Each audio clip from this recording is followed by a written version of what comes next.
Ok, bueno, vamos a dar inicio a la tercera semana de la materia de diseño mecatrónico. Te recuerdo nada más que la próxima semana va a ser nuestra evaluación. Va a ser más teórico. La evaluación de los documentos que te he estado adjuntando. De ahí voy a sacar, va a ser opción múltiple. No vamos a complicarnos mucho, ¿no? Pero sí, la evaluación va a ser en las 2 horas que tenemos, de 16 a 18. Va a estar abierto a partir de las 16 y cerrándose más o menos 18, más o menos 10 minutos de tolerancia por si algo pasa.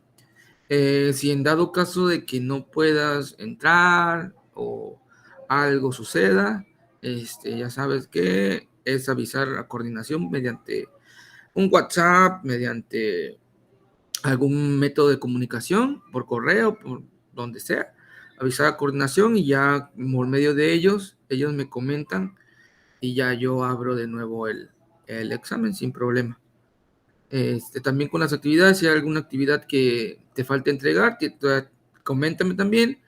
Ese es conmigo, coméntame y yo te abro la actividad porque ya están cerradas, para que no haya problema.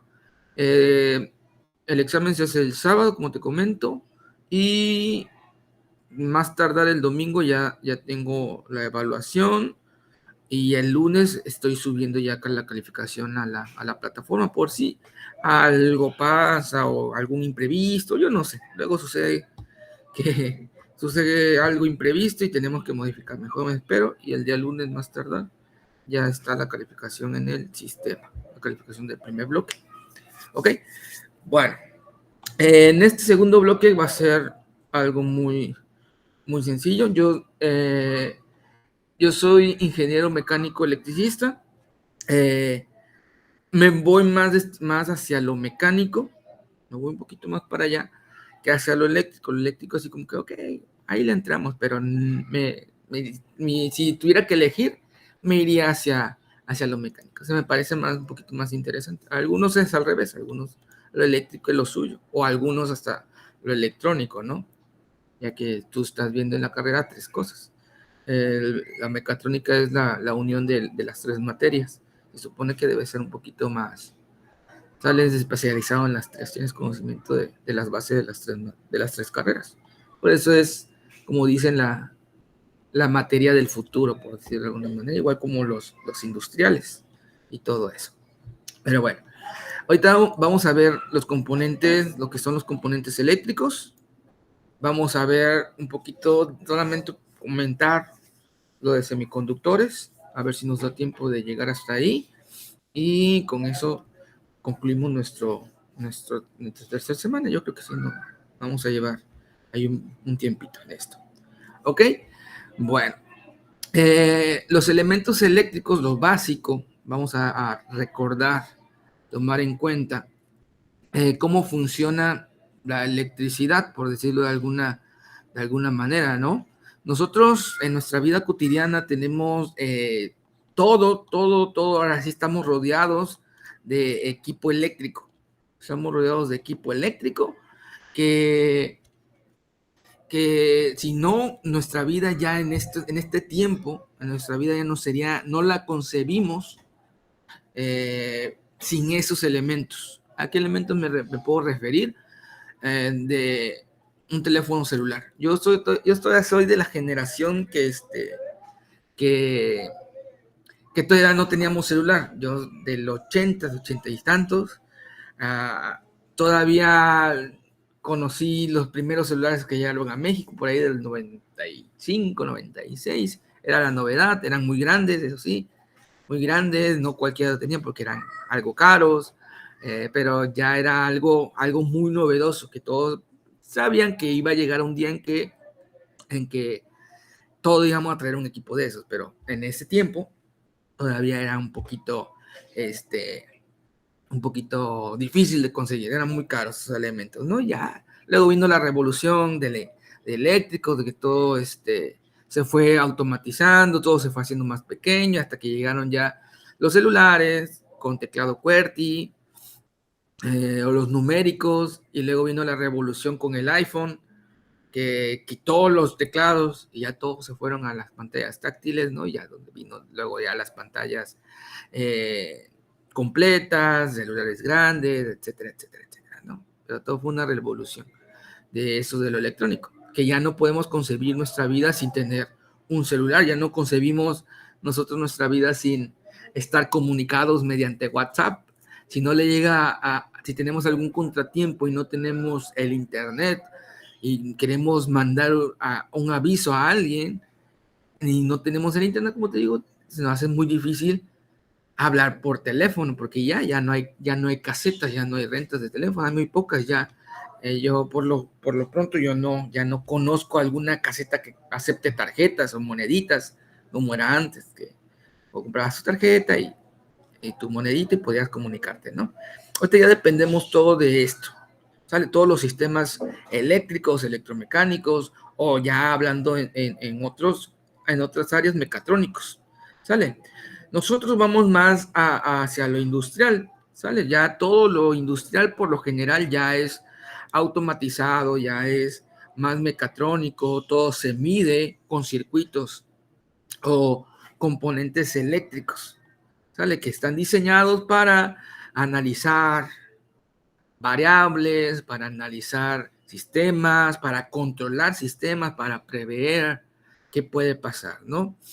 Y bueno, básicamente la función de los elementos eléctricos es todo esto es mantener en movimiento los electrones, que es lo que conocemos, que es la electricidad, ¿no? Básicamente, hacia grandes rasgos, es el movimiento de electrones, ¿sale? Lo que produce una corriente eléctrica, lo que conocemos como corriente eléctrica, y pues electrifica todos los aparatos que nosotros conozcamos, ¿no?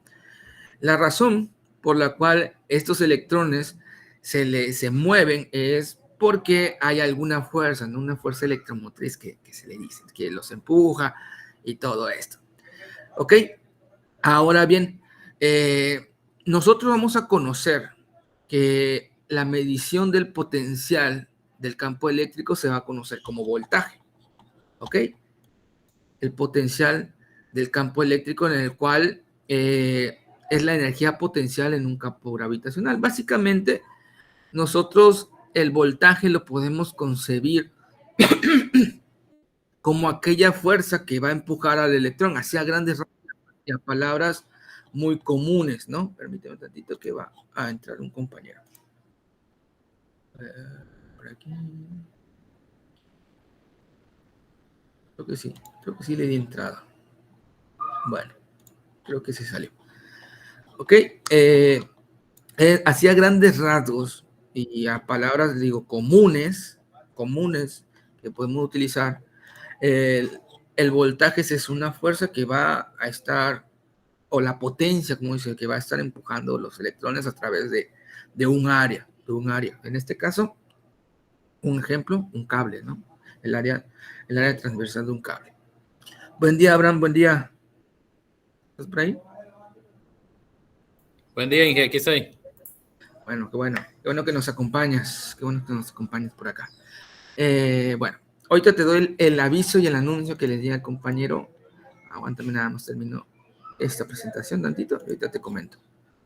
Ok, eso es lo que nosotros vamos a conocer como el voltaje, ¿vale? Nosotros también vamos a poder definir, como conocemos, esto es solamente como algún repaso de esto, que es la corriente, ¿ok? Nosotros vamos a definir la corriente como las variaciones del flujo de carga con respecto a un tiempo. Acuérdense que todas las mediciones que podemos hacer en esta área es con respecto al tiempo, porque el tiempo no va a ser una variable, siempre va a ser una constante. Por lo tanto, cualquier elemento que podamos ver, por ejemplo, en este caso la carga con respecto al tiempo, o hablando en otras áreas, la presión con respecto al tiempo, la temperatura con respecto al tiempo, ¿no? En este caso, la corriente va a ser cuánto fluye o cuántos electrones fluyen en un cierto intervalo de tiempo, y aquí está definido. Nosotros lo vamos a conocer como I, Nos acordamos de esa I y con respecto I de T es igual a, en este caso, a la diferencial de una carga entre la diferencial del tiempo. Es únicamente eso. Y bueno, la I nosotros lo vamos a conocer como la corriente, la Q minúscula va a ser la cantidad de carga. ¿Ok? En este caso, recordando, la carga nosotros la vamos a poder medir en coulombs. Ahí va a ser su medida, mientras que la corriente pues va a ser en amperes o amperios, ¿no?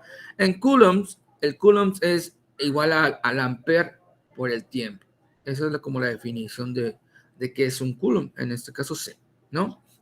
Y bueno, cuando el voltaje y la corriente en un circuito son constantes, o sea, no importa el tiempo que pase, siempre es la misma corriente de voltaje, sus valores y el circuito se conocen como corriente directa.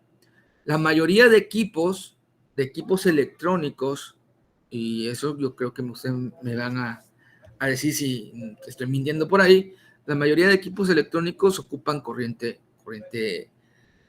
directa. Pero la otra vez me estuvieron preguntando por ahí unos compañeros de semestres iniciales, porque platicábamos de esto, no era la materia, pero platicábamos de esto, ¿no?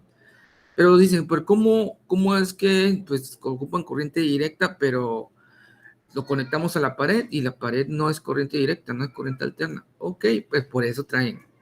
El celular, por ejemplo, pues traes tu cargador, por decirlo de esta manera. Es lo que hace convierte tu corriente alterna, tu cambio de fase de tu corriente alterna en una señal que parezca, porque no es 100% directa, no es 100% lineal, pero parece, poniéndole ciertos elementos electrónicos que vamos a mencionar más adelante. Le ponemos ciertos elementos electrónicos, le hacemos algunos arreglos por ahí y convierte ese cambio de fase en una línea, lo más recta posible, por decirlo de alguna manera, ¿no? Lo vemos en los equipos de medición, ¿no? Y bueno, esta corriente directa es lo que nos genera es básicamente una carga de un punto a otro punto de ida, ¿no? Esta es la fuente, este es lo que va a recibir, directa. No hay cambio, no hay nada, ¿ok? Cuando el voltaje y la corriente varían con respecto al tiempo, usualmente de manera senoidal, sus valores y el circuito se conocen como corriente alterna, es donde nosotros vemos en el equipo de medición, vemos que hace unas ondas, ¿no? Básicamente, esa onda se comporta como una función seno, por eso se menciona como una función o una gráfica senoidal, por decirlo de alguna manera. Y eso es la corriente alterna. ¿Ok? Un circuito eléctrico es un lazo cerrado. A ver, aquí le quiero hacer la primera pregunta. ¿Por qué se considera un circuito eléctrico? Aquí hay 3 ejemplos, como un lazo cerrado. No sé si se acuerdan cuando vieron los tipos de sistemas que son lazo cerrado, lazo abierto. No sé si me quieran ahí comentar. La retroalimentación, ¿no? Ok. Sí, puede ser. ¿Sí, no? Un lazo cerrado, ¿a qué a qué nos referiríamos? O básicamente, sea grandes rasgos, como es algo que tiene un inicio, ¿no? Y un final, básicamente. Ahora sí, la palabra dice, no está cerrado, está continuo, por decirlo de alguna manera, en este caso.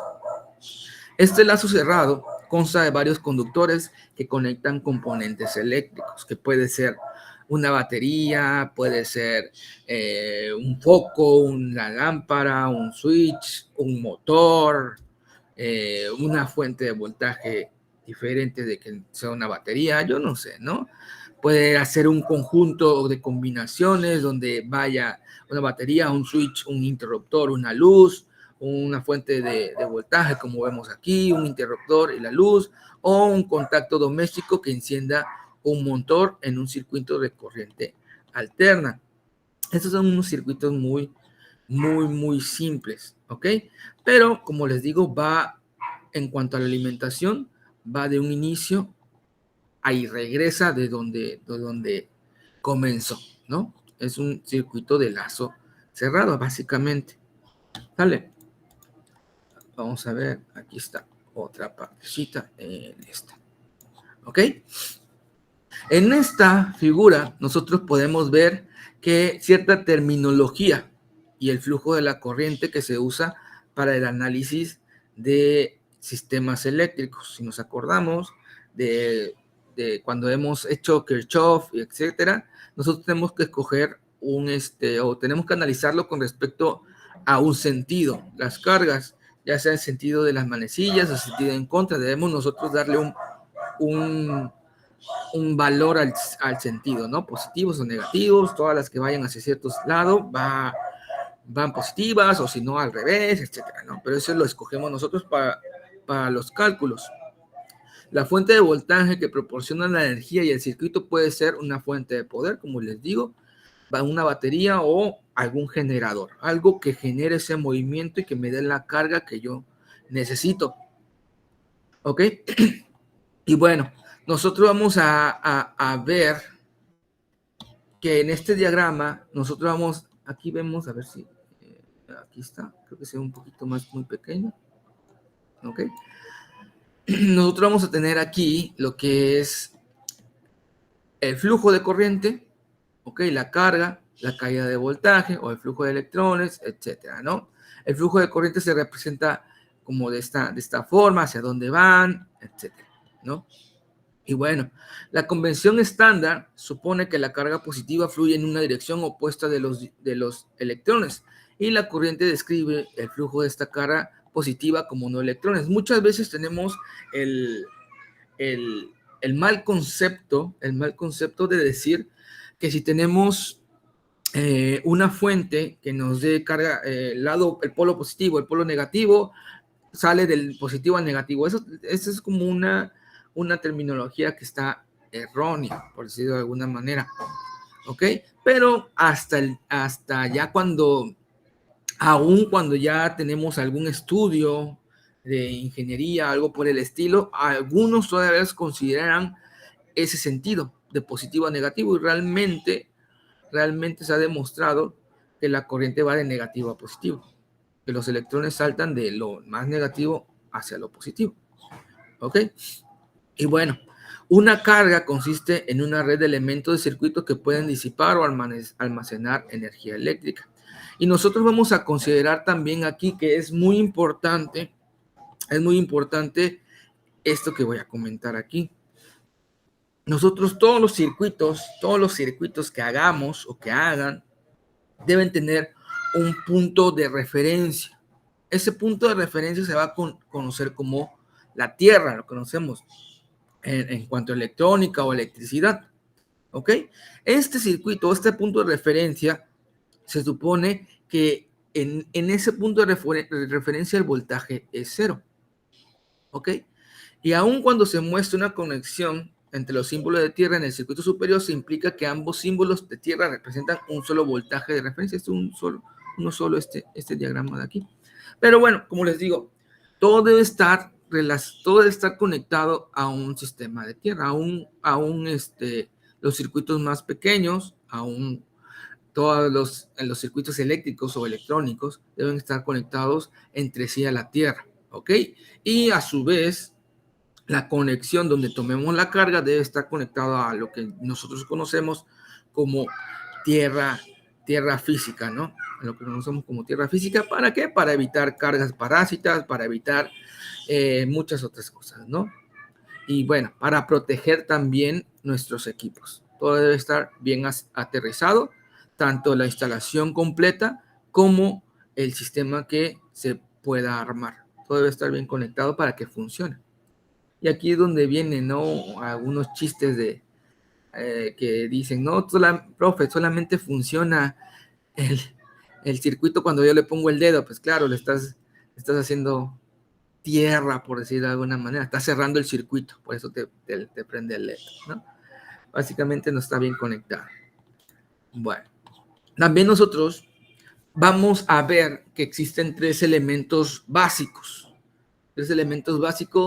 en, en electricidad. Esos tres elementos que son los básicos van a ser la resistencia, el capacitor y el inductor. ¿Ok? Estos tres son los elementos básicos. Estos elementos van a ser pasivos. ¿Ok? No requieren una fuente de voltaje adicional, a diferencia de los dispositivos activos, como son, en este caso, los dispositivos activos, lo que conocemos como integrados. ¿Ok? Estos van a ser pasivos, los tres que mencioné. Estos elementos se definen por su relación de voltaje-corriente. Y aquí vemos nosotros esta parte. Esta parte de aquí es lo de la resistencia, ¿no? La ley de Ohm, la famosa ley de Ohm. ¿Ok? Que ya esa la han visto, me imagino, muchas veces. Existen dos tipos de fuentes de energía ideal. ¿Ok? Uno va a ser la fuente de voltaje, que va a ser B, y otro va a ser la fuente de corriente. ¿Ok?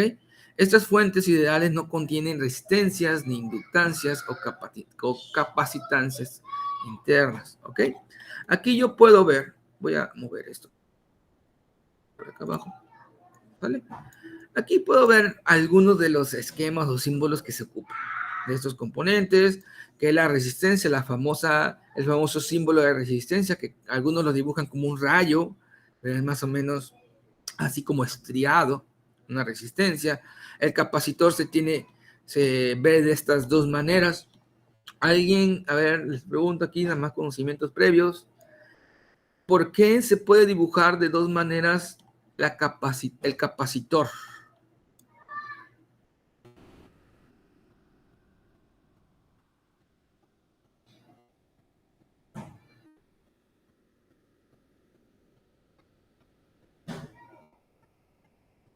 ¿Por qué se podrá dibujar o tendrá dos símbolos el capacitor?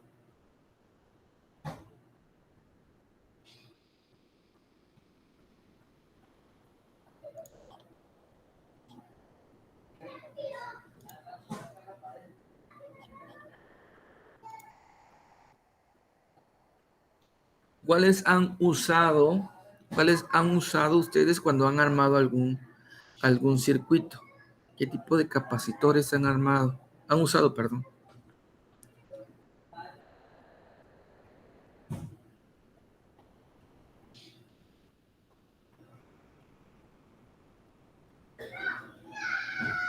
Tiene dos símbolos porque uno es no polarizado y el otro está polarizado. Ok, muy bien, muy bien, muy bien. Uno polarizado, otro no polarizado. Así es. Muchos en el mercado podemos ver así, como les digo, a palabras sencillas, ¿no? Los electrolíticos, ¿no? Los electrolíticos los debes de conectar en donde van realmente, no los puedes cambiar de lugar porque si no explotan, ¿no? Y los cerámicos de eso sí no importan cómo vayan, que son los polarizados o no polarizados, básicamente, ¿no?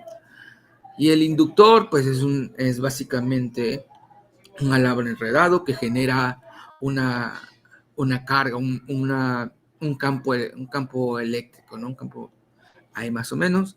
La fuente de voltaje, que sería esta, igualmente, este voltaje, fuente de voltaje, fuente de corriente. ¿Ok? Bueno, nosotros vamos a conocer entonces lo que es la resistencia. ¿Ok? La resistencia es un elemento de disipación que convierte energía eléctrica en calor. Esto, como les digo, es la ley de Ohm. Esta ley de Ohm la definimos como la relación de voltaje y corriente característica de una resistencia ideal. Permítanme tantito que me vinieron por aquí a hacer un poquito de ruido. Ahorita regreso, permítanme.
Y una disculpa, es domingo familiar. Anda la familia por aquí y hay que decirles que guarden un poquito de silencio. Bueno, como les decía, la ley de Ohm, pues básicamente es a partir la relación que hay en el voltaje corriente, ¿ok? Y la resistencia, los tres van de la mano, uno con otro. Y pues básicamente es la corriente va a ser igual al voltaje entre la resistencia, ¿no? Resistencia y corriente son inversamente proporcional. Si la resistencia sube a un voltaje constante, entonces la corriente baja, etcétera, ¿no? Eso lo conocemos, de ahí viene lo que conocemos como la ley de Ohm, ¿ok? La resistencia es una propiedad de los materiales cuyo valor es la pendiente de la curva voltaje-corriente de la resistencia, ¿ok? Que aquí tengo yo la representación de esa curva, ¿sale? Es esta curvita que está aquí, es la pendiente de esta línea, donde vamos nosotros a conocer que en una resistencia ideal, la relación voltaje-corriente va a ser lineal, ¿ok? No va a variar de forma de una pendiente constante, una pendiente lineal. Y la resistencia, en este caso, va a ser constante. En este caso, en esta gráfica, esta línea de aquí es la relación voltaje-corriente ideal. Pero sabemos, como todos sabemos, no va a haber en la vida real o en el ámbito real, no hay nada ideal, ¿ok? Las resistencias reales, por lo general, no van a ser lineales debido a muchos factores. En el más específico, van a ser la temperatura, ¿ok? Es lo que va a variar esta gráfica. Conforme aumenta la corriente, mientras más electrones estén pasando sobre la misma área del cable, pues lógicamente va a haber un aumento de temperatura, lo que va a resultar en mayor resistencia, hasta llegar a una capacidad, hasta la capacidad límite del material en cuanto a la disipación de calor. Y en este caso puede fallar, se alcanza este límite y lo seguimos sobrecalentando y va a dejar de funcionar. En este caso se va a quemar, hablando de algún cable, se va a quemar, ¿no? Ahora bien, si el material de una resistencia es homogéneo, o sea, de una sola pieza, de un solo material, y tiene un área transversal constante, como cilindro, entonces la resistencia yo la voy a poder conocer por esta fórmula. R es igual a densidad por L entre A, ¿ok? Donde densidad, esta no es densidad, esta es resistividad, esta letra griega, resistividad, o la resistencia del material. Le decía densidad porque es en fluidos, esta es la misma que densidad. En este caso, pues esta es la resistividad.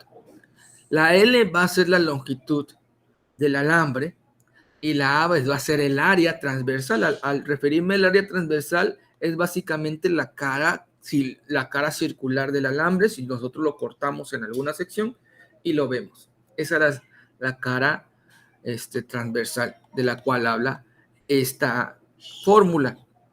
¿Ok? Y bueno, como todo, como les digo, la resistencia depende del material. Entonces, nosotros vamos a poder conocer qué tanta resistencia tiene cada material. Va a haber materiales con más resistencias o con menos resistencia. Por ejemplo, aquí menciona algunos.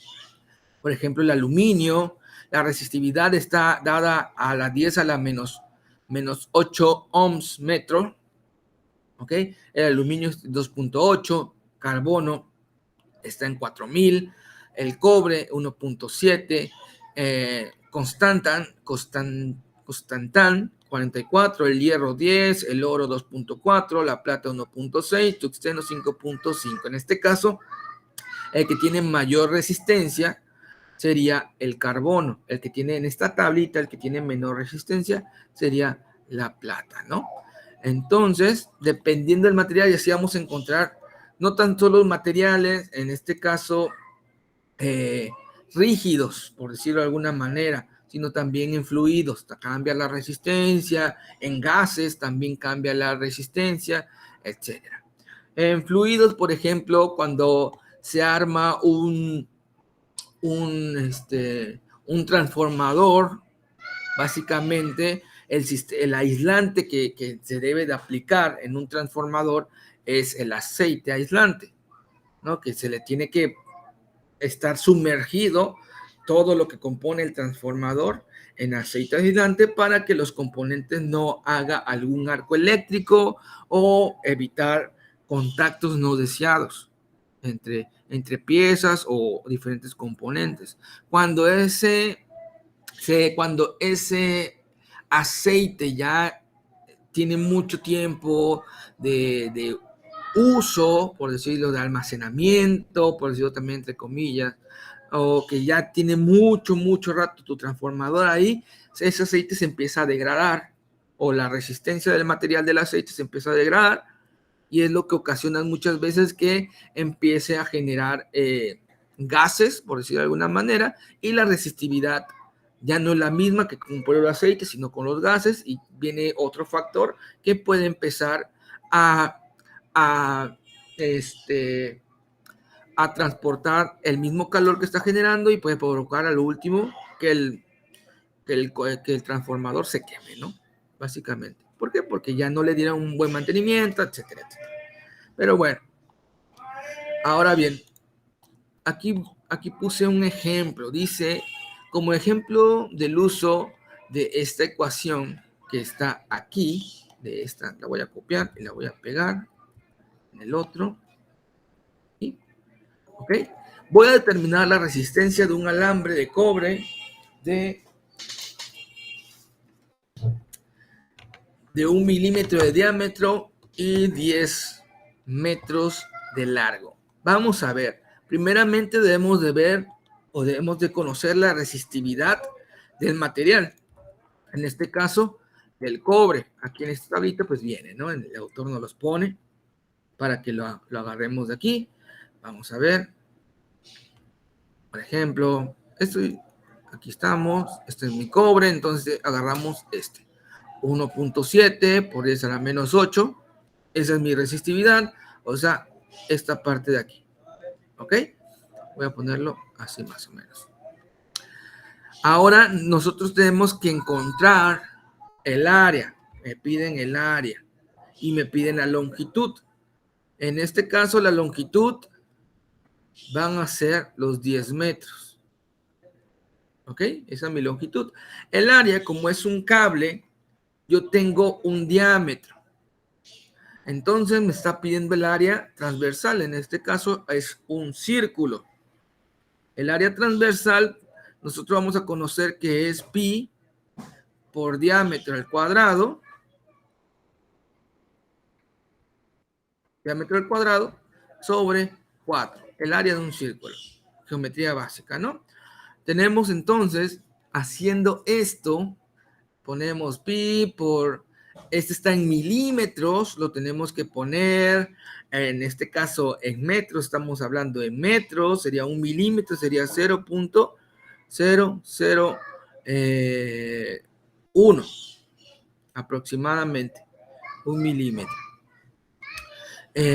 Sobre 4, y esto al cuadrado. Básicamente mi área haciendo esta operación me sale como 7.8 por 10 a la menos 7 metros al cuadrado, porque es área. Este sería metros al cuadrado. Aplicando la fórmula de forma directa, la resistencia de esto sería la resistividad que ya tengo por aquí, que sería 1.7 por 10 a la menos 8, ¿ok? Por la longitud, que serían los 10 metros, sobre, en este caso el área, que es 7.8 por 10 a la menos 7 metros, ¿ok? En este caso sería igual a 0.22 ohm. Ahí estamos. Ese sería así el uso de esa fórmula. solamente recordando cómo obtenemos una resistencia de un material. ¿Alguna pregunta hasta aquí, chicos? No, adelante. Todo tranquilo. Perfecto. Bueno, vamos a hacer una pausa aquí. Como le comentaba al principio al compañero Daniel, la siguiente semana va a ser nuestra evaluación del bloque o del primer parcial en este caso. Va a ser opción múltiple de los documentos que le he dejado ahí en las sesiones para que le den una leída. No son muchas hojas, hagan una leída por ahí. Va a empezar desde las 16 horas, o sea, las 4 de la tarde, y va a terminar 6:10 aproximadamente. 10 minutos de tolerancia, ¿no? Por si hay algo. Si algo sucede o por X o Y razón alguno de ustedes no pudo entrar o cuestiones de laborales o XY, pues ya saben el procedimiento es mediante un mensaje a coordinación y ellos me hacen llegar la información y listo, le abro el examen sin problema. Las actividades, si tienen alguna actividad atrasada, me dicen, le abro el apartado y listo. Yo estoy subiendo las calificaciones más o menos el día lunes en la mañanita, lunes después del examen, claramente, después de la mañana, por si algo pasa, hay que hacer algo el domingo, el lunes ya está en la plataforma la evaluación. ¿Sale? Y bueno, eso sería el anuncio, que básicamente lo que hicimos al principio. ¿Sale? Continuamos entonces con esto. Bueno, eso es, como les digo, es básicamente cómo encontramos nosotros una resistencia. Y bueno, nosotros vamos a conocer varios tipos de resistencias. ¿Ok? Nosotros, al ver un componente eléctrico, ya podemos identificar cuál es una resistencia, cuál es un capacitor, cuál es un inductor, un integrado, un transistor, etcétera. Aún los circuitos ya impresos que están ahí en la placa impresa, los que están, no me acuerdo cuál es el nombre, pero los que son ya muy, muy pequeños. ¿Ok?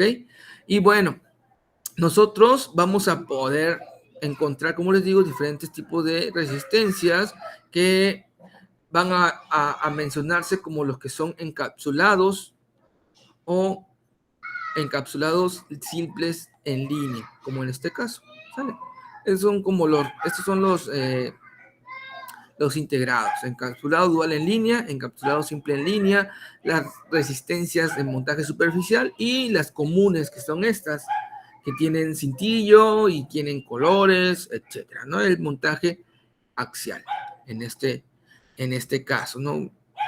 Estos tipos de resistencia, como les digo, son las más comunes, las que podemos encontrar, las que hay de diferentes valores, claramente con valores estandarizados más comunes, como todo. A lo mejor si queremos algo más específico lo tenemos que mandar a pedir o hasta ya en casos extremos a que ver el costo de fabricación de una resistencia exacta, pero se pueden hacer diversos tratos para dar alguna resistencia equivalente, haciendo a lo mejor poniéndolas en paralelo o poniéndolas en serie, dependiendo del sistema en que estemos hablando para lo que requiramos. Pero por lo general, estas resistencias son las que ocupamos básicamente. ¿Sale? Donde nosotros vamos a conocer aquí el valor y la tolerancia de la resistencia. ¿Ok? Dependiendo de los colores, de los colores que traiga impresa. ¿Ok? Esas bandas nos van a referir qué tolerancia tiene, tolerancia en cuanto a lo específico de resistencia, ¿ok? En este caso, el color negro equivale a un 0, el color café un 1, el rojo un 2, naranja 3, amarillo 4, verde 5, azul 6, violeta 7, gris 8, blanco 9. ¿Ok? Ahí tenemos los 9 números, dependiendo de la posición, es el valor por 10 de la resistencia.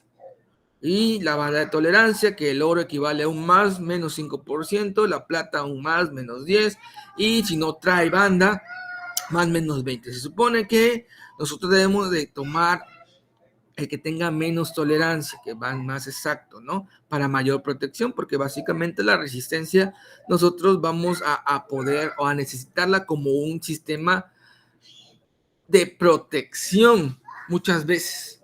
Mejor que se queme la resistencia que se queme otra cosa, ¿no? Es uno de los usos que se le puede dar a esto, ¿ok? Nosotros podemos ver también, y aquí no lo puse, déjenme lo pongo. Vamos a conocer esta fórmula de aquí, ¿sale? Que esta fórmula de aquí nos va a dar la resistencia, ¿ok? La resistencia es igual a AB por 10 a la C más menos tolerancia, ¿ok? Donde la banda A, en este caso esta parte de aquí, representa las decenas, la B representa unidades, la banda C representa la potencia por 10 y la banda tolerancia representa la tolerancia o incertidumbre del porcentaje de valor de la resistencia codificada. ¿Ok? Como les digo, tiene un valor estándar, como todo, de 10, 11, 12, 90, 100, 100,000, 1000, 10,000, 100,000, lo que son los kilos, los megas, los megaohms, etcétera, dependiendo del tipo que queramos proteger. Las resistencias más comunes que se usan en circuitos electrónicos ordinarios son de carbono, que son estas de aquí, o películas metálicas de 1/4 de watt y de 5% de resistencia. ¿Ok? Los valores de resistencia de este tipo varían entre un ohm a 24 megaohms. Y también está disponibles resistencia con clasificación de mayor potencia. La clasificación de 1/4 de watt significa que la resistencia puede fallar si se le requiere disipar más potencias que esta. ¿Ok? Y bueno, las resistencias, como les digo, de precisión de película metálica tienen una incertidumbre más pequeña, o sea, tienen una tolerancia más pequeña, las de película metálica, que son del 1% o puede ser menos, o sea, son más precisas en este caso, en cuanto a la disipación, y están disponibles en amplio rango de valores en comparación con las de tolerancia más bajas. ¿Ok? Vamos a ver por aquí. Vamos a ver, aquí está. Creo que es esta. Ok, creo que es esta. Aquí está. Dice, una resistencia axial tiene las siguientes bandas de color: A verde, B café, C rojo y tolerancia oro. Tengo que ver de dónde a dónde va a ir esto. Ok, me voy a, en este caso, a mi tabla que está por aquí. ¿Vale? Voy a poner la tabla por aquí, ahorita la quito de nuevo. Voy a poner aquí. Pum, pum, pum. Aquí está. Y pues voy viendo, ¿ok? Que viendo esta fórmula que está aquí, yo puedo ver cuál es, ¿ok? De dónde a dónde va a ir la resistencia. En este caso va a ser verde, verde 5. Va a ser café, que café en este caso es 1. ¿Ok? Entonces la resistencia va a ser 51 por 10 a la C, donde C en este caso es rojo. 10 a la 2 más menos tolerancia. Y en este va a ser un porcentaje. Haciendo las operaciones en esto va a ser de 5100 más menos 0.05 por 5000 ohm. Este 0.05 pues es de la tolerancia de aquí, ¿ok?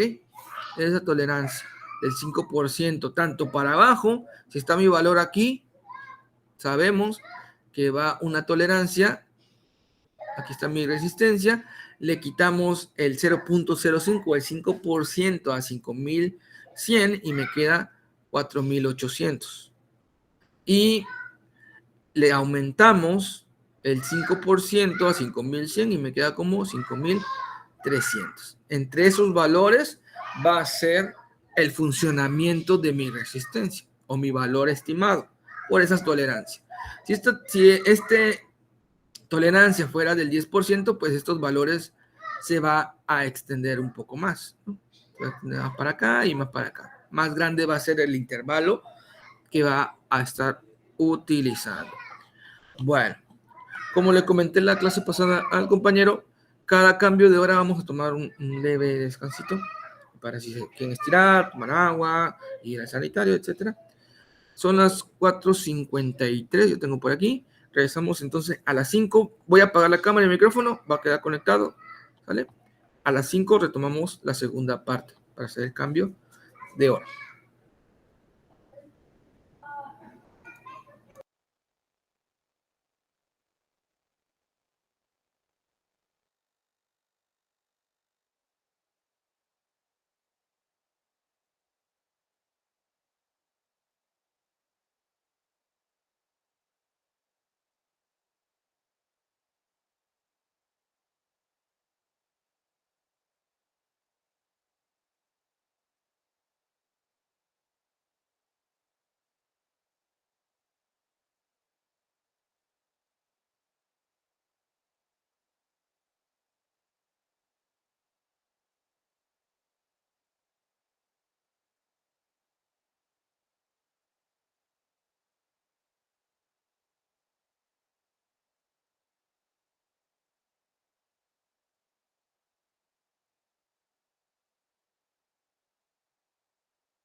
Bueno, regresamos por acá. Bueno, esa es una de las maneras de encontrar la resistencia de una pieza, ¿ok? O así de una resistencia. ¿De cuánto a cuánto? Vale. Bueno, nosotros también vamos a poder ver otros tipos de resistencias, ¿ok? Hay de diferentes formas. Una de las formas, por decirlo, más comunes, por decirlo de alguna manera, a ver, déjenme nada más hacer aquí otra hojita.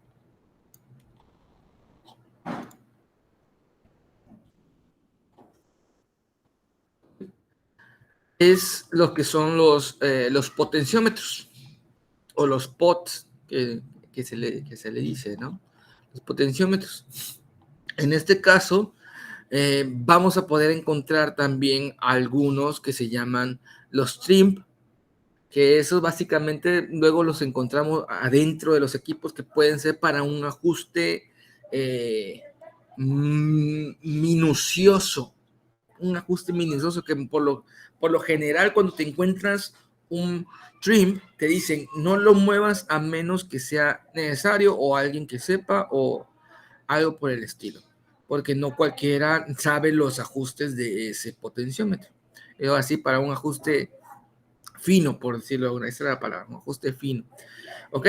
Y bueno, nosotros vamos a poder, también los potenciómetros como tienen, como son resistencias básicamente, vamos a poder encontrarla en su medida correspondiente, que es en ohm, ¿ok?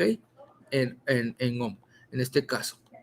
Y bueno, nosotros vamos a ver también que la conductancia se define como el recíproco de la resistencia. A veces se usa como una alternativa a la resistencia para caracterizar un elemento disipativo. Y la conductancia, es una medida de cuán fácilmente un elemento conduce la corriente en posición a cuánto se le resiste. Y la unidad de conductancia la vamos a conocer como el Siemens. Aquí le voy a poner el símbolo, ¿ok? Es, ahora sí, el inverso de la resistencia. Por eso es 1 sobre ohm. Y está en la unidad, el Siemens. O sea, qué tan conductor es tu material, en este caso. Otra parte importante de los tres elementos que mencionamos es el capacitor, y es un elemento pasivo que almacena energía en forma de campo eléctrico, y el material dieléctrico es un aislante que aumenta la capacitancia, ¿ok? El capacitor, es el resultado de una separación de la carga eléctrica, básicamente es lo que hace. ¿Ok? El capacitor más simple consiste en un par de placas, que está aquí. Aquí está el ejemplo. ¿Ok?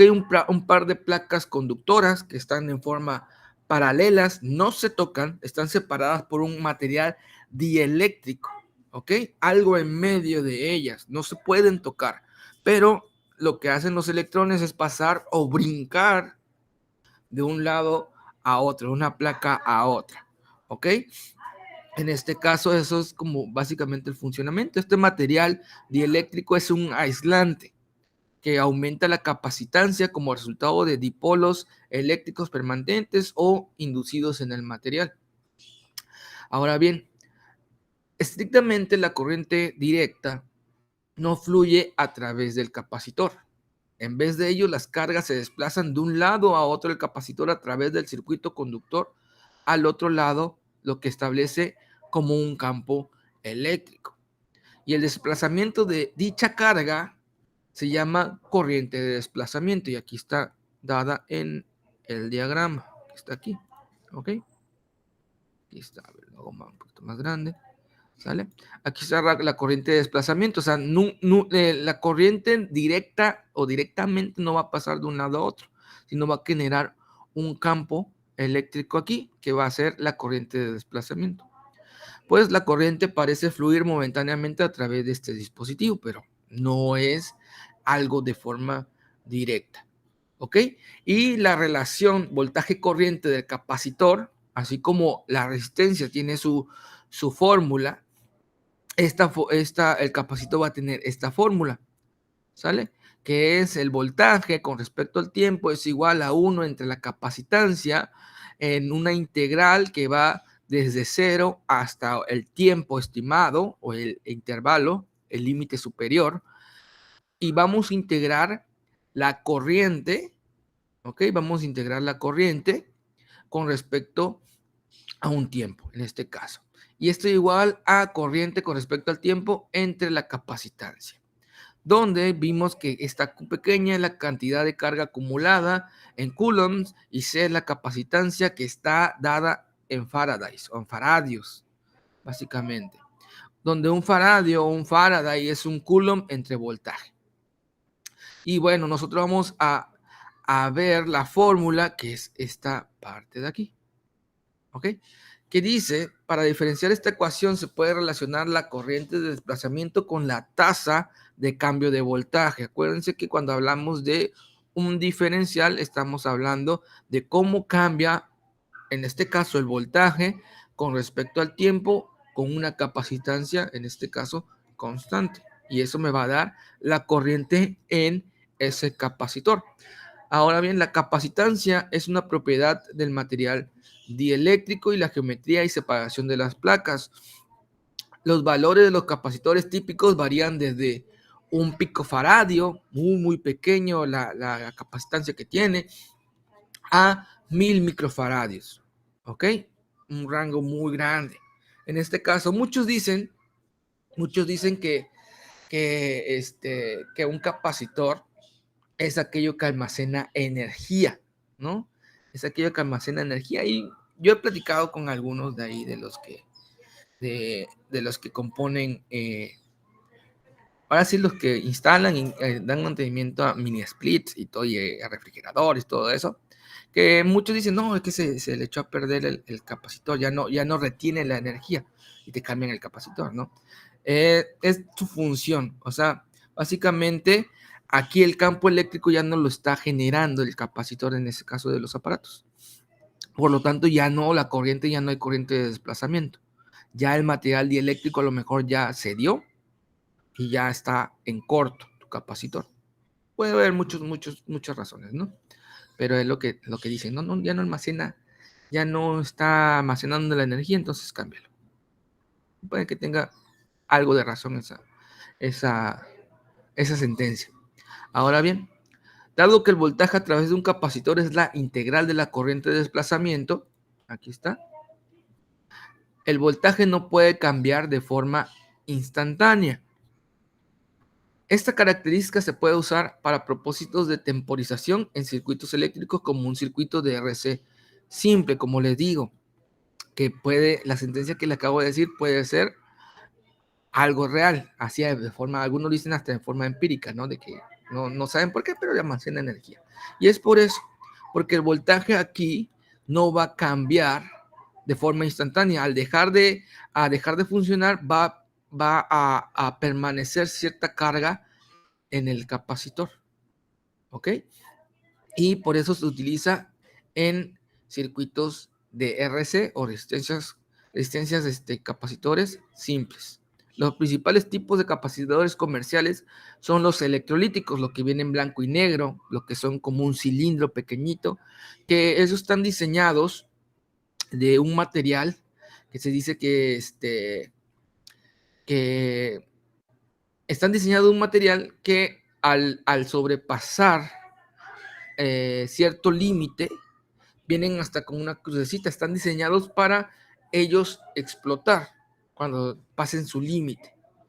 ¿Ok? Vienen hasta una cruz en la parte superior, explotan y listo. Aunque eso también puede ser dañino para las piezas que están al lado por el material que se desprende. No es lo ideal, pero bueno. También vamos a ver los de tantalio, los cerámicos y los de milar.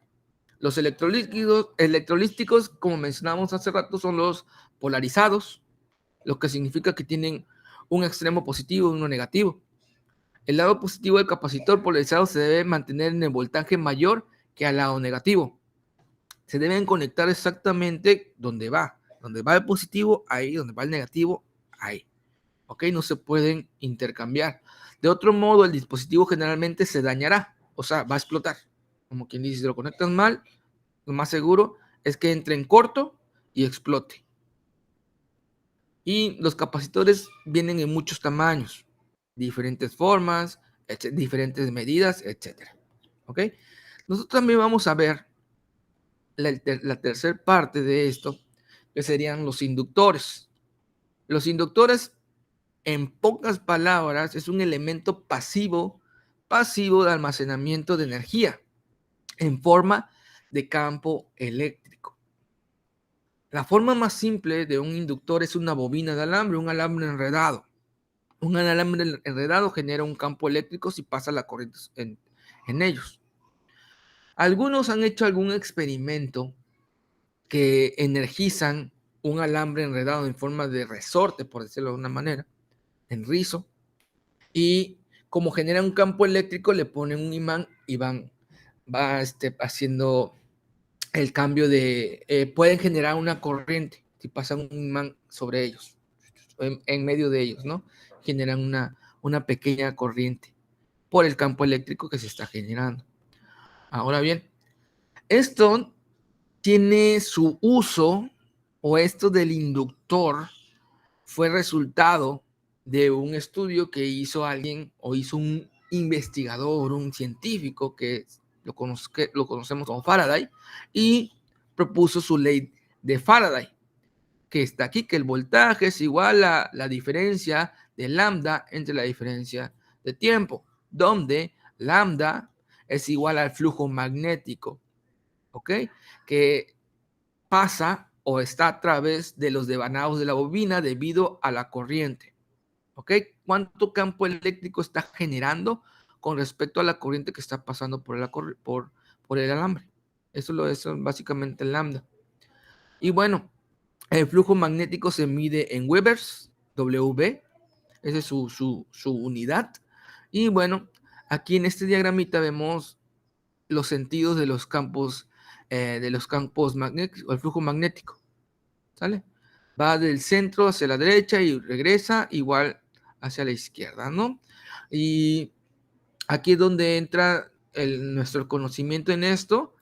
Los campos eléctricos, los campos magnéticos, perdón, no eléctricos, campos magnéticos de la Tierra, ¿no? El funcionamiento es la protección de nuestro planeta, básicamente, de las tormentas solares, desvían todo eso, ¿no? Todas las partículas que vienen de las tormentas solares y listo. Básicamente ese es en nuestro planeta. En este caso, el flujo magnético nos va a generar cierta corriente. Si pasamos, como les digo, en ese experimento, pasamos aquí un imán o algo imantado y va a generar que este flujo empiece a variar. Y este es el funcionamiento básico de un transformador, el intercambio por flujo magnético. ¿Ok? Como tenemos conocimientos, ¿no? Dependiendo de cuánto embobinado tenga yo en un lado, básicamente, y en otro va a ser la salida que va a tener, la salida de voltaje, de corriente que va a tener el otro lado, y hacer la conversión dependiendo de las vueltas, pero todo funciona mediante un flujo magnético. Entra la corriente al primario, y este empieza a generar un campo, y lo va recibiendo el otro, y empieza a mover los electrones, y va generando, ¿no? Dependiendo que queramos nosotros convertir. En esto, haciendo una acotación, nosotros antes, para los equipos que compramos, los cargadores, por ejemplo, de celulares, los cargadores de algún equipo electrónico, antes los eliminadores que decíamos, los eliminadores venían muy grandes, muy grandes. ¿Por qué venían muy grandes? Porque venían con su propio transformador pequeñito. ¿Sale? Que si tú lo destapabas, venía ahí las dos partes, muy pequeño, donde generaba ese cambio para convertir un voltaje de 120 a lo que tú querías, ¿no? Dependiendo de la salida, venía de los chinos, por ejemplo, los eliminadores chinos, que vienen creo que de 11, de 9, de 7.5, por ahí más o menos, si me acuerdo. ¿Ok? Pero ahora, ¿por qué será? Y esta es una pregunta. Ahora, ¿por qué será que ya los eliminadores son cada vez más reducidos o más pequeños, básicamente? Claramente, si quieres un cargador de uso de carga ultra rápida, ya es un poquito más grande, ¿no? Pero el de uso común ya viene muy delgado en comparación con los anteriores que eran enormes. Hasta los cargadores de laptops y de computadoras portátiles también ya se redujo el tamaño. ¿Por qué será?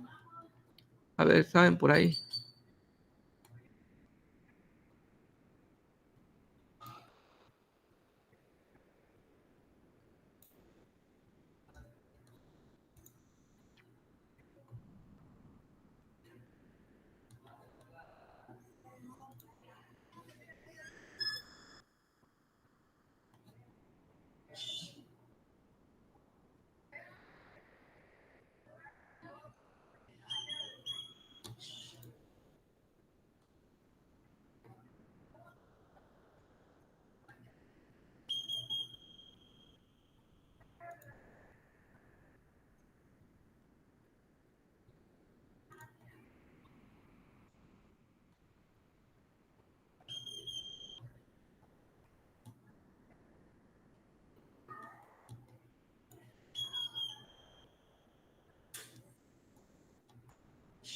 ¿Alguien no? ¿Ninguno?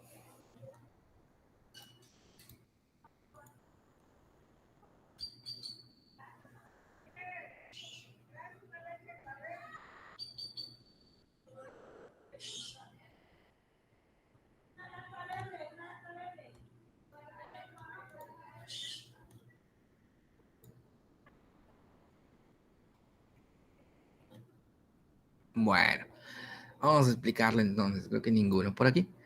Antes, pues, ahorita se dieron cuenta en investigaciones y todo eso, que los que se proponen a diseñar ese tipo de elementos, se dieron cuenta que afectaba también, o había una variable que ellos podían manipular un poquito. La frecuencia, ¿ok? Nosotros aquí en México tenemos una frecuencia, nos llega nuestra corriente alterna en una frecuencia de 60 Hz, aproximadamente 50, 60, algo por ahí, más o menos. Está variando entre 50 y 60 Hz. Se supone que debe ser 60.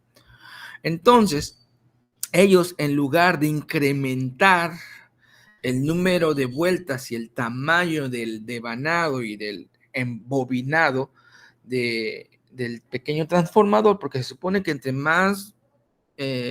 mayor sea la relación entre el embobinado primario y el secundario, mayor corriente va a estar generando y el voltaje, etcétera, etcétera.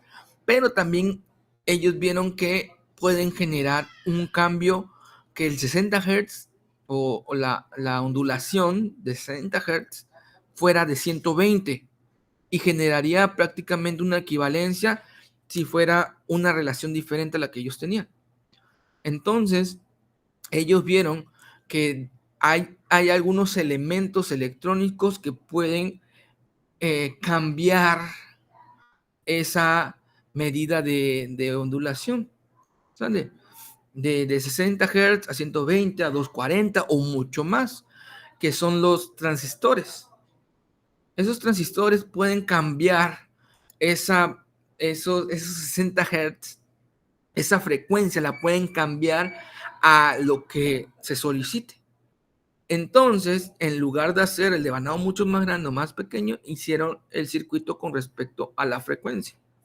Y por eso los cargadores ahorita se están reduciendo. ¿Por qué? Porque ya no se basan en un embobinado, sino se basan en las oscilaciones de la frecuencia de la electricidad, lo que va aumentando, y entonces se necesita menos equipos, aunque un poquito más especializados. Básicamente eso es el funcionamiento de esto. ¿Ok? Y bueno, nosotros vemos que el campo eléctrico, su dirección es sur a norte, y que nosotros vamos a poder ubicarlas usando la regla de la mano derecha para una bobina. Como vimos, algo así más o menos, ¿no? La regla de la mano derecha, hacia dónde gira lo que usábamos en física, pero en este caso para aplicar a una bobina. Y la regla establece que si se enrollan los dedos de la mano derecha en dirección de la corriente a través de la bobina, el pulgar apuntará en la dirección del norte magnético. Si se enreda para este lado de la bobina, el norte va a quedar hasta la parte superior. Y si se enreda para este lado, el norte va a quedar para esta dirección. Se supone. Igual aplica en física esto. La regla de la mano derecha. Es algo ya muy, muy antiguo eso, pero sigue funcionando hasta el día de hoy. Para una bobina ideal, el flujo es proporcional a la corriente. Y aquí está. Para la bobina ideal, el flujo es igual o es proporcional a la corriente, donde L va a ser la inductancia de la bobina. Aquí L es la inductancia, en la resistencia era la longitud del cable. En este caso, L va a ser la inductancia de la bobina, que se supone es constante. Y la unidad de la inductancia va a ser los henrys o los henrios, también le dicen, que es básicamente los webers sobre el área que se está aplicando. Ese es un henry. Y tenemos entonces que esto se relaciona al voltaje corriente de un inductor y nos podemos expresar por esta fórmula que está aquí, donde el voltaje es igual a la inductancia por la diferencial de corriente entre la diferencial de tiempo. ¿Ok? Donde la magnitud del voltaje a través del inductor es proporcional a la tasa de cambio de la corriente a través del mismo. Si la corriente a través del inductor aumenta, entonces la polaridad de corriente va a cambiar. ¿Ok? Y si la corriente a través del inductor disminuye, la polaridad del voltaje va a ser opuesta. Y nosotros también vamos a conocer una integral. Aquí está esta integral de aquí, que dice que la corriente con respecto al tiempo es igual a la inversa de la inductancia, o sea, 1 sobre L con la integral del voltaje con respecto al tiempo de la diferencial con respecto al tiempo desde 0 a t. O sea, vamos a unir o a la sumar de todos los pequeñitos cambios que hay del voltaje en una integral, en un intervalo de tiempo, y lo vamos a multiplicar por la inversa de la inductancia. Y bueno, en este caso, esos son los tres elementos más vistos o más importantes, por decirlo de alguna manera, que podemos ver en los elementos eléctricos, los elementos básicos. ¿Ok? A partir de estos elementos básicos, que es el inductor, el capacitor, la resistencia, nosotros vamos a poder analizar diferentes circuitos eléctricos. Una de las formas de analizar un circuito eléctrico, una de las formas es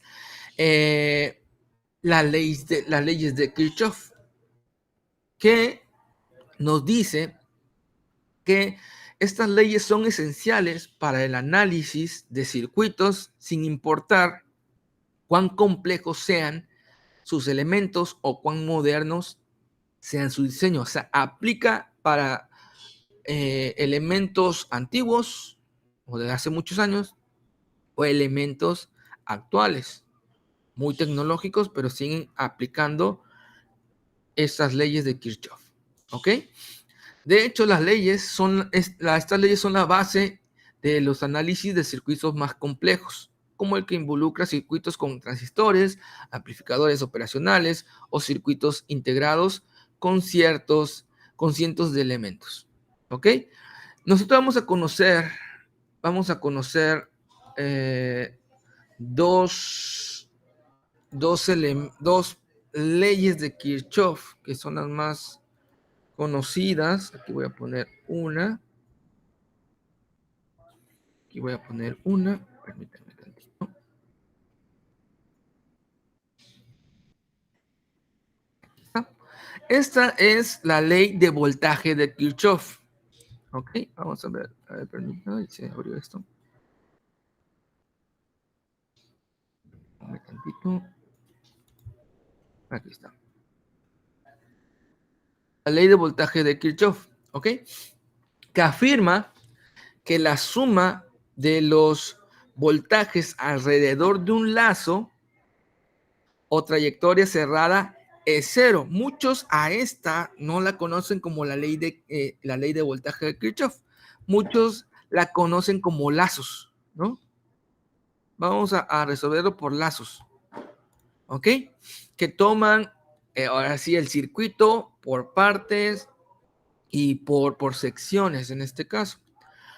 Aquí nosotros vamos a analizar, aquí hay un ejemplo, ¿sale? Donde tengo yo aquí un voltaje 1, un voltaje 2, un voltaje 3, una dirección, una corriente, dos corrientes, tres corrientes, etcétera. Direcciones diferentes. Vamos a notar que es un lazo cerrado, pero los conductores en sí no necesitan estar cerrados. Nosotros para poder resolver un circuito de Kirchhoff, necesitamos primero suponer una dirección de corriente en cada rama del circuito. Suponer. Esto no es necesariamente que se cumpla. Al final de la resolución nos va a decir si estamos bien en el sentido de la dirección que tomamos. Si no, nos va a salir al revés y solamente es cambiar la dirección del sentido que nosotros utilizamos o supusimos en el principio. ¿Ok? Y luego le vamos a asignar la polaridad apropiada al elemento en la dirección de la corriente. Si se dan cuenta, aquí la corriente va de positivo a negativo, positivo a negativo, positivo a negativo, positivo a negativo, en cada una de las fuentes que están aquí. En las 4 fuentes. ¿Ok? Ahora bien, donde la corriente supuesta entra un elemento pasivo y se muestra un signo más, donde la corriente supuesta sale del elemento, se muestra un menos. Entrada positivo, salida negativo. ¿Ok? Lo que yo les comentaba. Entra por lo positivo, sale por lo negativo y entra de esa manera. Van uno interconectado con otro. La polaridad del voltaje a través de una fuente de voltaje y la dirección de la corriente a través de la fuente de corriente siempre se debe mantener como está dada. El sistema nosotros lo debemos diseñar a partir de nuestra fuente de voltaje. ¿Cuál es? ¿Dónde va a salir la corriente? ¿Dónde va a entrar? Y a partir de eso nosotros vamos a correlacionar y conectar todos los demás elementos, dependiendo de su polaridad. Y nosotros, ya que tenemos la fuente, vamos a colocar siguiendo una dirección del lazo en el sentido de la manecilla del reloj o en sentido contrario a la manecilla del reloj. Y nos dice la ley que nosotros vamos a sumar los voltajes a través de cada elemento y vamos a asignar a cada voltaje el primer signo algebraico que se encuentre en el elemento. ¿Ok? Y aquí más o menos una representación de eso, de este sistema que está aquí en la imagen. Esta es una representación de eso, donde vemos que el voltaje 1 sería negativo. ¿Por qué? Porque nuestra corriente aquí la estamos suponiendo que va a favor de las manecillas y vemos que la corriente 1 va en contra de las manecillas. Si le diéramos la vuelta al circuito, va en contra, ¿no? Por eso es negativo. El voltaje 2 igualmente va en contra, por eso es negativo. El voltaje 3 que está acá abajo, no, acá en la parte derecha, continúa con la dirección del lazo que nosotros escogimos, por eso es positivo, y así todos los voltajes y corrientes que tengamos. Por lo tanto, esto me tiene que dar, en este caso, 0. Esa es la famosa ley de Kirchhoff y empezar nosotros a resolver. Pero aquí tengo un ejemplo muy, muy sencillo. Voy a utilizar la ley de Kirchhoff para este voltaje, para encontrar una corriente IR en el circuito. El primer paso es suponer la dirección de la corriente para IR y la dirección elegida se muestra en la figura. ¿Ok? Aquí está. Aquí yo tengo una fuente, positivo o negativo. Mi voltaje 1 es de 10 volts. Aquí tengo mi IR, aquí tengo mi resistencia de 1 kilo ohm y aquí está mi resistencia, mi esquema de resistencia y mi voltaje en la resistencia, mi voltaje VR. Entonces quiero encontrar la corriente justamente aquí en la resistencia. Por lo tanto, yo voy a suponer que este va a ser mi voltaje de salida, no voltaje 1, vamos a llamarle voltaje de salida, ¿ok? Mi voltaje de salida va a ir en esta dirección. ¿Ok? Se supone que mi corriente va hacia abajo. Por lo tanto, esto va a ser negativo. Porque yo estoy suponiendo que el circuito va así. ¿Ok? Mi voltaje de salida va a ser negativo. Mi voltaje R va a ir de esta manera. ¿Sale? Y esto va a ser igual a 0. No, mi voltaje VR, perdón, va... Aquí está. Me está dando la dirección, si no la vi. Aquí está. Va para abajo. ¿Sale? Por eso es positivo. Igual a 0. Aplicando la ley de Ohm, yo voy a decir que BS es igual, yo voy a aplicar la ley de Ohm, ¿en dónde? En esta parte de aquí, donde tengo la resistencia, que me dice 1R por R va a ser igual a 0. Por lo tanto, haciendo, como quiero encontrar el voltaje en R, la corriente en R, perdón, la corriente en la resistencia, esto va a quedar como BS, o el voltaje de salida, sobre la resistencia. Básicamente un problema muy sencillo de resolver. Sería 10 sobre 1000. En este caso serían amperios. ¿Ok? Y resolviendo esto quedaría como 10 miliamperios. En esta parte. Sería un elemento muy pequeño, ¿no? En este caso. La segunda ley de Kirchhoff es lo que nosotros vamos a conocer como la suma de corrientes. ¿Ok? A ver, voy a ver esta parte. Y esto y esto.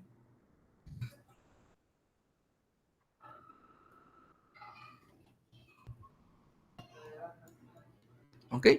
La segunda ley de Kirchhoff, que va a ser la ley de corrientes. La otra era de voltajes, donde sumábamos los voltajes. Esta va a ser en corrientes. ¿Sale? Ahora bien, la corriente, vamos a sumar las corrientes que fluyen en una superficie cerrada o nodos. Y esto lo vamos a suponer que es 0. Muchos a esta segunda ley, por decirlo por alguna numeración, se le conoce como cálculo de nodos. ¿Ok? Cálculo de nodos. Aquí está lo que dice la ley de Kirchhoff, que la suma de las corrientes va a ser igual a 0. Y nosotros vamos a suponer esta parte de aquí. Más en específico, la suma de las corrientes, la sumatoria de todas las corrientes desde 1 hasta n, va a ser igual a 0.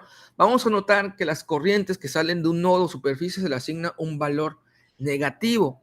Todas las corrientes que salen de un nodo o una superficie se le asigna un valor negativo. Y es importante notar que cuando se utiliza un circuito arbitrariamente se supone la dirección de la corriente, igual que los voltajes en la anterior, en este se supone algún sentido de las corrientes. Y en el esquema de direcciones se denotan con flechas. Si el resultado calculado para una corriente es negativo, en realidad la corriente fluye en la dirección opuesta, lo que yo les comentaba.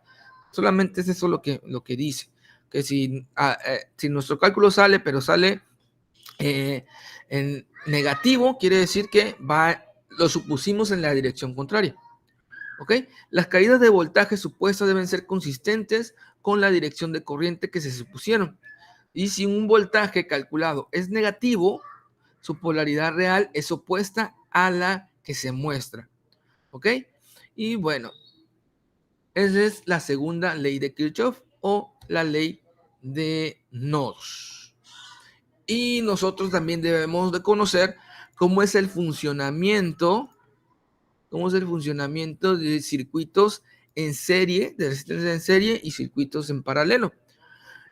La aplicación de la ley de voltaje de Kirchhoff al circuito simple de resistencia en serie se ilustra en esta parte. ¿Sale? Aquí está. Donde yo tengo una fuente de salida polarizada. Tengo una resistencia donde va a haber una corriente en la resistencia, va a haber un voltaje en la resistencia. Y igualmente aquí tengo un voltaje y una resistencia en la resistencia 2. ¿Ok? Y suponemos que la corriente I a partir del nodo A y sigue una dirección en sentido de las manecillas y el reloj y produce lo siguiente. En este caso, en esta imagen, yo voy a ver que el voltaje de salida más el voltaje en la resistencia 1 más el voltaje en la resistencia 2 es igual a 0. Aplicando la ley de Ohm, voy a decir que el voltaje en la resistencia 1 es igual a la corriente, ¿ok? Por la resistencia 1. En este caso, en esta parte de aquí, ¿ok? Y si nosotros sustituimos y hacemos lo mismo con el voltaje en la resistencia 2, que va a ser igual a I por R2, perdón. Y vamos a borrar esto. Por R2. Si yo sustituyo estos dos que encontramos aquí aplicando ley de Ohm en la parte de acá arriba, que es menos BS más BR1 sería 1R1 más BR2 que sería 1R2. Esto debe ser igual a 0. ¿Ok? Despejando de aquí I va a ser igual a R1 más R2. Esto es igual a 0. Entonces yo puedo decir que I es igual a BS sobre R1 más R2. Y vemos que si se tiene una sola resistencia con valor de R1 más R2, se podría tener el mismo resultado, no hay problema. Por lo tanto, cuando están en serie, las resistencias se suman. ¿Ok? Cuando están en serie, las resistencias en este caso se van a sumar, de ahí salen. Y vamos a obtener una resistencia equivalente. Es lo que nosotros vemos o lo que nos piden luego. Una resistencia equivalente que en este problema o en este ejemplo va a ser la suma de resistencia 1 y resistencia 2 para hacer un solo circuito. ¿Ok? Ya no con dos resistencias. Ya no con dos resistencias, sino con solamente una. ¿Cuál? Pues esta resistencia equivalente. Y en general, si yo tengo N resistencias conectadas en serie, se puede sustituir, como les digo, a una sola resistencia equivalente y va a salir esta notación de aquí, que voy a pegar. Que me dice que la resistencia equivalente es igual a la sumatoria de resistencias desde 1 hasta N. ¿Ok? Ahora bien, si nosotros aplicamos la ley de voltaje de Kirchhoff a circuitos con capacitores, voy a hacer una nueva presentación por aquí. ¿Ok? Si aplicamos la ley de voltaje de Kirchhoff ahora a capacitores, ya no a resistencias, sino a capacitores e inductores, nosotros vamos a ver lo siguiente. Yo voy a poder encontrar un capacitor equivalente poniendo capacitor 1, capacitor 2 sobre 1 más S más C2. O sea, el capacitor 1 más el capacitor 2. ¿Ok? Y los inductores, para sacar su inductor equivalente, va a ser igual que la resistencia, la suma de los inductores. A un circuito que contiene dos resistencias en serie se le conoce como divisor de voltaje. ¿Ok? Aquí lo voy a poner. Eso se me pasó por aquí.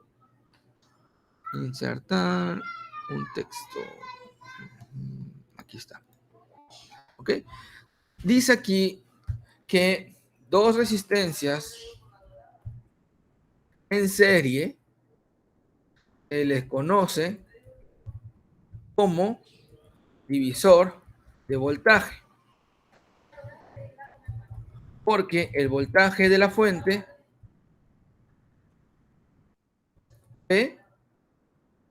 S se divide entre las resistencias. ¿Vale? Eso pasa, lo podemos ver en una parte, por ejemplo, cuando fui en secundaria hace mucho tiempo, llevaba electricidad y nos ponían a hacer conexiones en un tablero. Si tú ponías varios focos en serie, se iba disminuyendo cada vez la lumicidad del foco. Iba haciendo cada vez más tenue y se ponía más conexiones de foco. Eso quiere decir que el foco actuaba como una resistencia, ¿ok? El voltaje que le metíamos se iba quedando en cada uno de los focos y por lo tanto se iba dividiendo el voltaje de salida en cada una de las partes. Si no querías que pasara eso, lo tenías que conectar en serie. En serie no es divisor de voltaje, es divisor de corriente y es diferente, ¿ok?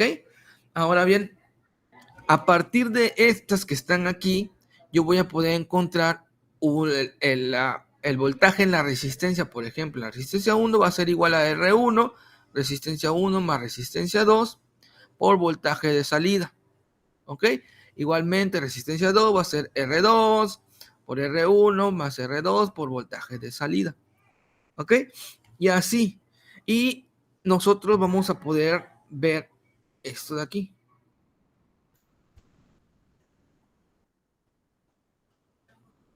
Dice, en general para N resistencias, las conectadas en serie con un voltaje total aplicado, un voltaje de salida, y el voltaje R1 a través de cualquier resistencia RI es igual a esto que está aquí. ¿Ok? Va a estar aplicando el voltaje en la resistencia, la que yo quiera, va a ser igual a la resistencia, el valor de la resistencia en ese punto, entre la resistencia equivalente. Haya 2, 3, 4, 20 resistencias, va a ser resistencia equivalente por el voltaje de salida. ¿Ok? Es lo que me quiere decir en este paso. Ahora bien, eso es cuando las resistencias están en serie. Ahora, cuando están en paralelo, la ley que se aplica es la ley de corrientes de Kirchhoff o la de nodos al circuito simple de resistencia en paralelo, y nosotros vamos a verla aquí en esta parte. ¿Ok? Aquí tenemos una ilustración que también produce resultados muy útiles, y puesto que cada resistencia experimenta el mismo voltaje, como les digo, en serie es divisor de voltaje, en paralelo están obteniendo el mismo voltaje. Aquí en el diagrama lo estamos viendo con una separación, pero a lo mejor están unidas, no lo mejor, están unidas las dos resistencias al mismo punto, al mismo nodo. Por lo tanto, el potencial está llegando con la misma fuerza a ambas resistencias. ¿Ok? Entonces, según la ley de Ohm, aplicaría esto que está aquí.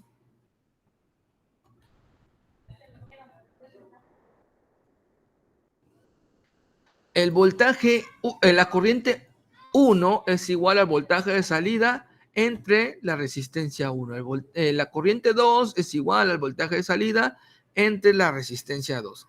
Y si aplicamos la ley de Kirchhoff, la corriente de Kirchhoff en el nodo 1, yo voy a decir que la corriente menos corriente I, o sea, esta corriente I menos esta que está aquí, menos esta que está aquí, ¿ok? Es igual a 0, lo que decíamos ahorita. Nosotros vamos a poner negativo cada salida de nodos, ¿ok? Vamos a poner esa corriente como negativa. Y es igual a 0. Ahora bien, nosotros podemos sustituir cada uno de los valores. Y va a ser igual, ¿ok? A I1 más I2. Por lo que me quedaría I es igual a voltaje de salida por resistencia 1 más voltaje de salida por resistencia 2. ¿Ok? Voltaje de salida entonces va a ser la recíproca de la resistencia 1 más la recíproca de la resistencia 2. ¿Ok? Ahora bien, si yo sustituyo valores de R1 y R2 con conductancias, que acuérdense que la conductancia es lo inverso de la resistencia, me quedaría como I es igual a voltaje de salida por la conductancia 1 más la conductancia 2. Una sola resistencia con una conductancia de valor G1, G2, como en este caso, habría producido el mismo resultado. Por lo tanto, las conductancias en paralelo se suman. ¿ok? Las conductancias en paralelo se están sumando y nosotros podemos obtener lo siguiente. Esto va a ser igual al voltaje de salida sobre las resistencias equivalentes, ¿ok? Donde nosotros podemos ver que esa G equivalente que sale aquí, BS sobre G equivalente, va a ser una conductancia equivalente y R equivalente la resistencia equivalente. Y al comparar ambos lados, nosotros podemos decir lo siguiente. 1, resistencia equivalente, va a ser igual a 1 sobre resistencia 1 más 1 sobre resistencia 2. ¿Ok? Haciendo el álgebra en esta parte, me queda como resultado que la resistencia equivalente va a ser igual a R1 por R2 sobre R1 más R2. En esta parte. Por lo tanto, me quedaría esto que está aquí. Cuando tengo yo muchas resistencias, me quedaría esto que está aquí.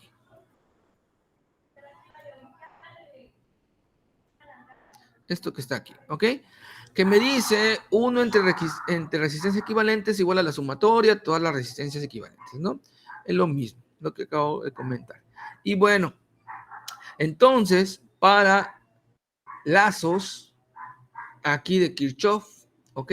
Con capacitores e inductores, la capacitancia equivalente, si en serie la capacitancia equivalente es una división, en paralelo, la capacitancia equivalente va a ser la suma de las capacitancias. Y si en serie las inductancias van a ser una suma de inductancias, en paralelo, la inductancia equivalente va a ser, en este caso, la división entre la multiplicación de las dos inductancias entre una inductancia equivalente, en este caso, L1 más L2. Y mi demostración o mi fórmula quedaría más o menos de esta manera, como está aquí escrito.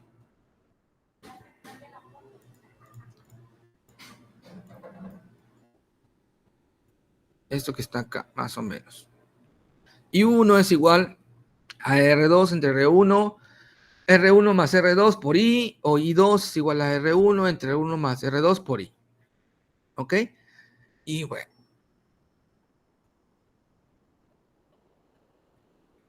Bueno, chicos, ¿alguna pregunta hasta aquí? Con esto, elementos básicos, retomando conocimientos de esto.